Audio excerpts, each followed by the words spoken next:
Guys, magawang gatsa ng papaya guys. Ito sibuyas na to guys.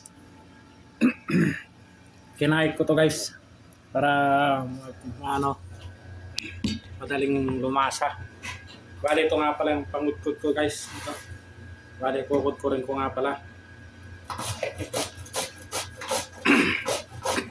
Para madaling ma-absorb ng papaya guys yung sibuyas, luya, saka yung sili, saka yung pasas, saka yung sukal. Paghalu-haluin ko guys. Tapos lalagyan ko rin ng balat ng ano to, ng lemon. Kung tawagan doon sa amin sa Pampanga, dalayap. Lalagyan ko rin to guys. Kukot ko rin yung balat para maano yung aroma.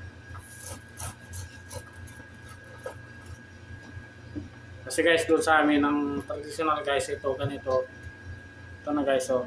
Kinudkod na sibuyas. Ganito na yan. Tapos itong luya guys, ito, kukot ko rin to guys. Para hindi na ako mag-iwa-iwa kasi matagal ang pag-iwa nito guys kung iiwain ko pa. Medyo matagal-tagal nga lang yung proseso nito guys kasi dahil gawa ng puro kinakayod. Yung papaya, pipigayin pa to pagkatapos ng ayurin para matanggal yung pinakakatas niya at hindi gaano maraming sabaw. Pagkatapos yung carrots, ganun din. Pwede yung carrots sa amin kasi yung pinaka-design lang, hindi na to kinukudkod. Yung luya, kaya ako to kinakayod kasi alam nyo, pag hindi kinayod yung luya, pangit kung tignan pagka yung nasa karapon na. Iba rin yung kinudkod.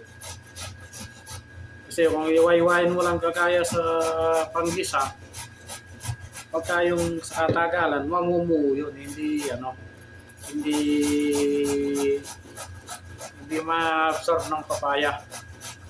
Saka iba yung aroma guys pagka yung kinudkod. Ito guys, kinukudkod ko guys para madali yung ano. Kasi mas masarap kasi guys pagka kinayod. Yung lasap mo talaga yung pino at yung lasa ng luya, saka sibuyas, saka yung bawang. So guys, yung bawang nga pala guys, hindi ko na yung kukod ko rin dahil yun madali naman yung ma-absorb ng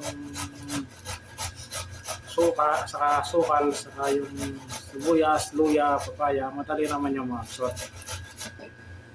Ito nga pala guys, kaya lalo ko itong kinayod kasi para yung suka hindi na ganong maraming ilalagay. Mas masarap kasi guys yung ano. So guys, ito nga pala guys, lalagyan mo na ito ng pasas dito sa kinayod na luya, saka sibuyas. At mamaya to guys, lalagyan ko na ito ng sukal saka suka.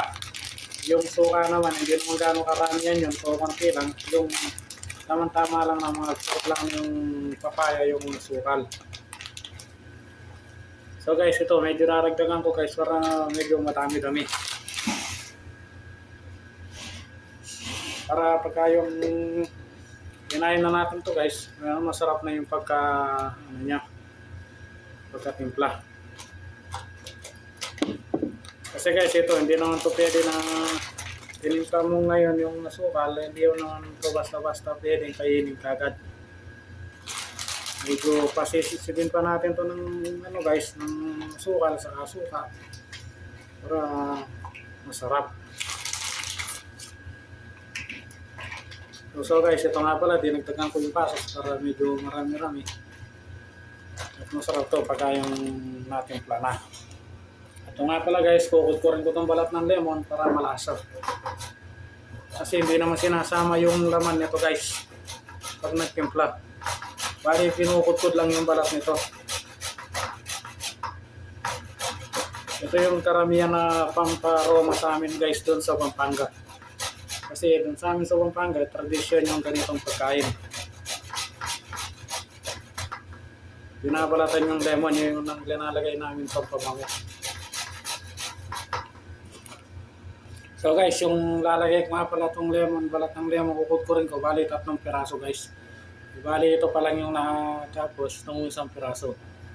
Mamaya guys, papakita ko sa inyo pagka natapos na yung 3 piraso. So guys, ito na nga pala yung kinahit kong lemon na 3 piraso guys.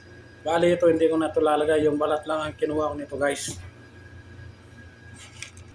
So guys, ito na naman yung pagkatapos natin ng magkayod ng sibuyas, luya, saka maglagay ng pasas, saka yung balat ng lemon yung kinayod. Tapos ito naman guys, ang ilalagay ko itong bell pepper. At pagkatapos, lalagay ko pala yung bawang guys. Yun nandito, yung kanina, hindi ko na pinakita sa inyo kung gaano ito dinikdik. Dinikdik to guys sa plastic lang. So tapos tinanggal ko na yung balat ito. Bali hindi ko na pala to iiwain o didikdikin pa dahil tamang-tama na lang itong pagdikdik niya kasi alam mo naman yung bawang kahit konting ano lang, basta't matanggal lang yung balat, pwede nang malalasa na. Hindi kagaya ng luya, kung hindi mo yan didikdikin, hindi yan lalasa. So guys, ito na nga pala, iiwain ko na itong bell pepper. So guys, ito nga pala guys, yung bell pepper, dinagdagan ko na. Alam nyo bakit kaya dinagdagan ko itong bell pepper? Kasi yung papaya guys, kakaunti lang. Hindi marami. Kasi dito sa Saudi, yung papaya, napakamahal ng kilo. Ang 1 kilo, 5 riyal. Tapos hindi ka pa sigurado kung pwedeng gawing atsara o hindi. Dahil dito kasi yung mga paninda, kahit anong klaseng paninda, pagka pumunta ka ng palengke, nakabilad. At ito nga pala guys, lalagyan ko na to ng suka, tato puti, para yung sibuyas, saka yung luya, bawang, at magsama-sama yung lasa. At yung yung bell pepper, para ma-absorb na yung lasa.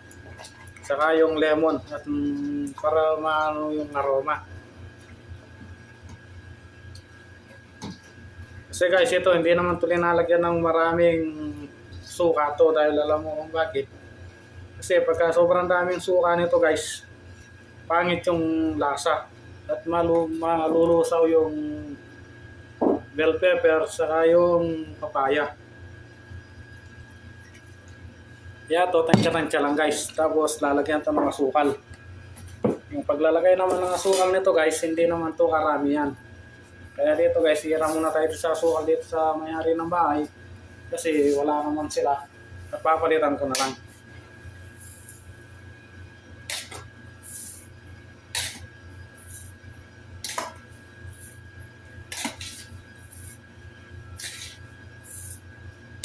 Bali, sa 1 kilong papaya nga pala guys, ang lalagay kong asukal nito ay 1/4.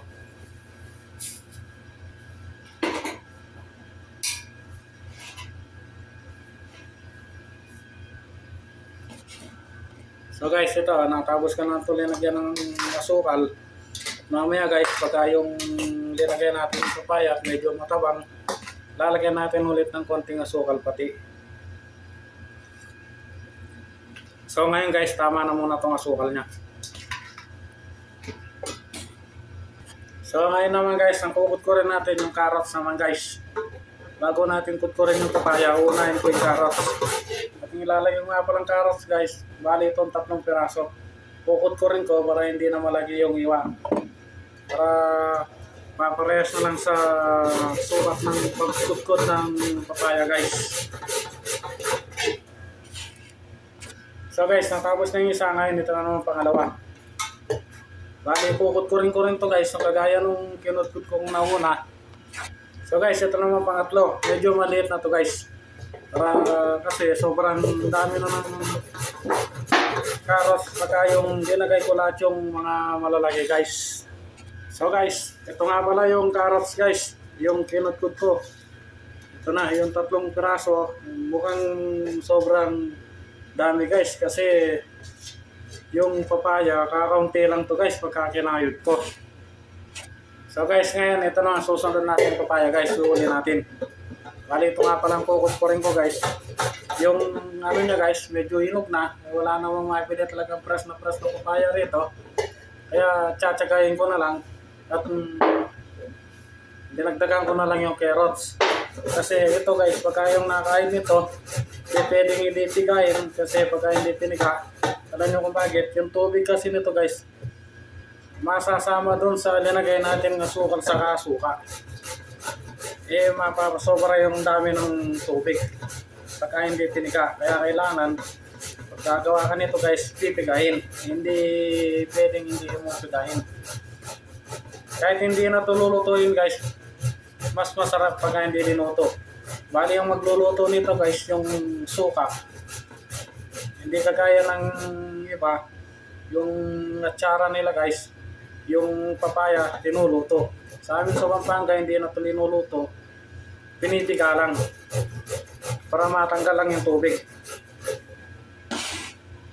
So guys, itong kakraso ng papaya guys, bali last ng kukot ko rin to guys. Kakampi lang yung papaya guys, kaya dinagdagan ko na to ng carrots. So guys, ngayon guys, natapos na natin kutkurin yung papaya. Gagawin ko naman guys, pipigahin ko naman. Para mawala yung sobrang tubig guys. At ilalagay natin dito guys. Dito sa strainer. Ito guys, dito. Para yung katas tutulog.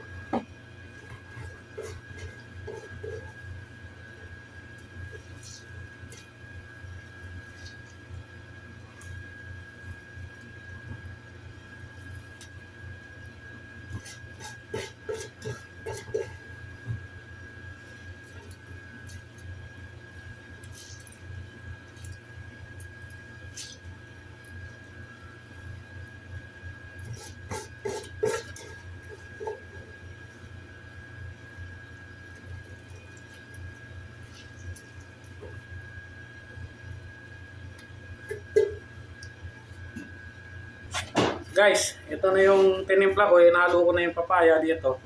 Bali, yung carrot saka yung papaya, parehas na lang ang kulay. Dahil yung papaya, sobrang hinog na guys. Pero pwede na rin itong pagtsagaan kasi wala naman talagang mabili rito yung papaya kagaya sa atin sa Pilipinas na pag bumili ka, ikaw mismo ang pipitas. Dito guys, bibili ka sa palengke, yung pinakapalengke rito, tawagin nila sok. Pagka nagpunta ka sa palengke, wala kang mabibili talagang fresh na papaya. Kasi bago dumating dito yung papaya guys, hinog na. Dahil kasi yung pinanggagalingan ng mga papaya dito, mga probinsya, 3 araw, 4 na araw bago dumating. At pinipitas nila guys, magulang na talaga. Di kagaya dyan sa atin, pwede tayong bumili ng papaya na tayo ang magpipitas, yung mura pa. Dito guys, wala kang mabibili ng kagaya dyan sa atin. So guys, ito nga pala ng ngayon, isasaling ko dito sa kasirola guys. Dito ko na lang ilalagay kahit medyo marami yung sabaw. Kasi itong planggana na to guys, siniram lang natin. Bali, ito nga pala guys, dadaling ko to sa truck para pagka bawa kung kakain ako, gusto ko ng matamis, meron akong makakain. Meron na, hindi na ako manghihingi sa mga kasamahan na marunong magawa rin nito.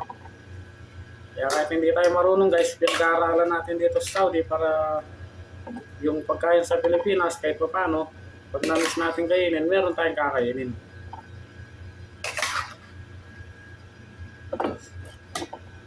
Bali, naka-isang kaserola rin tayong maliit guys dito. At ilalagay ko to guys sa truck, i-stack ko. Bago ko to kakainin, ilalagay ko to sa rep ng truck. Dahil yung truck ko guys, meron naman paladya kung tawagin. Meron siyang rep na maliit. At nakapag-stack naman ako ng mga karne-karne kagaya dyan sa atin na kaya lang ang karne dito, karne ng manok, karne ng baka, kambing, walang karne ng baboy dito guys dahil bawal na.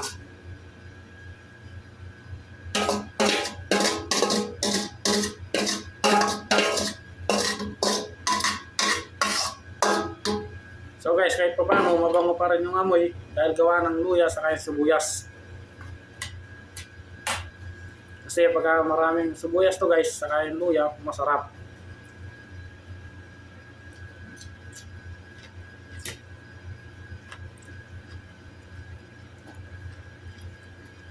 At hindi ko nga pala ito gano'n dinagdagan ng asukal guys dahil gawa ng kasi mahirap yung diabetes naman tayo.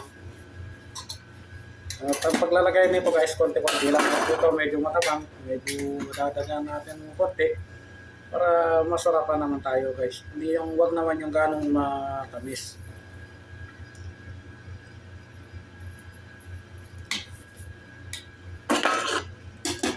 At ang huling ilalagay ko nga pala guys, itong natira nating pasas kasi sayang naman to guys, di naman tayo na mahilig magluto-luto ng ano. Ito nga pala, bali ilalagay ko na lang to sa ibabaw.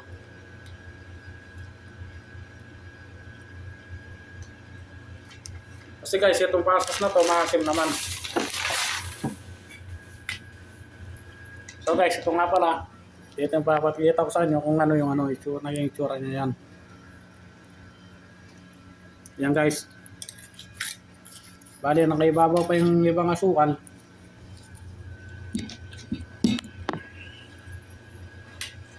At lulusahin ko guys sa sabaw niya para lumasa naman.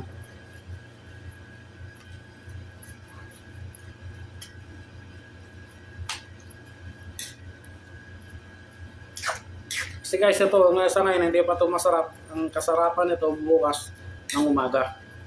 Bali, pag na-absorb na niya lahat yung suka, saka yung asukal, saka yung luya, sibuyas, naghalu-halo na yung lasa, saka yung bell pepper, yung carrots, saka yung papaya, dun lalabas ang aroma nito guys, saka yung balat ng lemon.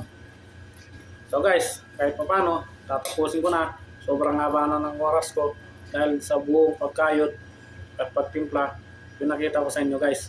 Bali, hindi ko nga pala ito linagyan ng asin guys. Ang linagay ko lang dito, asukal, tapos itong dato puti vinegar. Ito guys. Tapos, yung pasas, sibuyas, bawang, luya, saka yung carrots, saka bawang nga pala guys. Kahit pa ulit-ulit ko na sinasabi, minsan kasi guys, nakakalimot na rin tayo dahil kahit pagod tayo sa trabaho, kailangan nating gumawa ng pagkain natin. So guys, kahit pa paano, maulit kong sabihin, hanggang dito na lang. Ingat kayo lahat. Maraming salamat.